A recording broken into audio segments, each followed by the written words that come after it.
អ្វីទៅជា Mobile Banking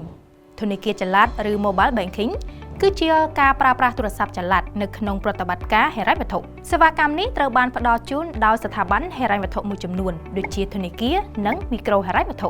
សេវាកម្មធនាគារចល័តអាចឲ្យលោកអ្នកធ្វើប្រតិបត្តិការផ្សេងៗបានដោយមិនចាំបាច់ទៅកាន់ធនាគារផ្ទាល់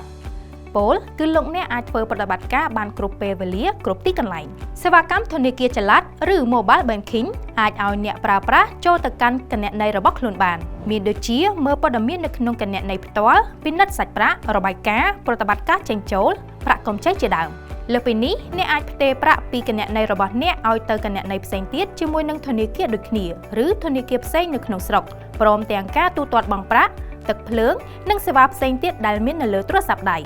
ជាងនេះទៅទៀតនោះការប្រើប្រាស់ KXQR បច្ចុប្បន្នគឺមានភាពងាយស្រួលឆាប់រហ័សដែលអាចផ្ញើលុយផ្ទេរលុយបានទៅកាន់គ្រប់ធនាគារទាំងនៅក្នុងស្រុកនិងក្រៅស្រុកដែលសហការជាមួយនឹងប្រព័ន្ធបាគងដោយអ្នកមិនចាំបាច់ប្តូរលុយពេលទៅដើរលេងក្រៅប្រទេសទៀតនោះទេគឺវានឹងអាចដំណើរការប្តូរលុយជូនអ្នកពេល scan KXQR នោះតែម្ដងលើពីនេះ Mobile Banking បានបន្ថែមនៅកម្មវិធីជាច្រើនទៀតមានទាំងការវិនិយោគដែលលោកអ្នកអាចពិនិត្យមើលបានដោយខ្លួនឯងអំពីដំណើរការនោះផងដែរក្រៅតែពីនេះក៏មានសេវាកម្មគាំទ្រជាច្រើនដែលលោកអ្នកអាចតាមដានដំណើរការស្នើសុំកម្ចីតាមដានកាតមើលទីតាំងទូ ATM ក៏ដូចជាដំណឹងថ្មីៗពីធនាគារការប្រើប្រាស់សេវាកម្ម KXQR តាមរយៈ Mobile Banking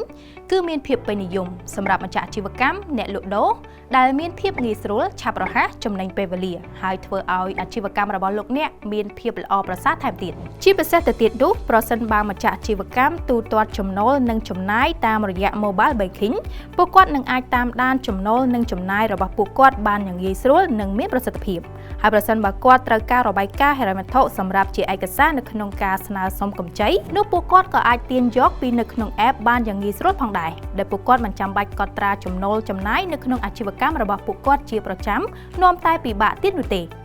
ទន្ទឹមទៅនឹងភាពជឿនលឿននេះដែរលោកអ្នកក៏ត្រូវតែប្រើប្រាស់ប្រកបដោយភាពប្រុងប្រយ័ត្នខ្ពស់ដោយមុនពេល scan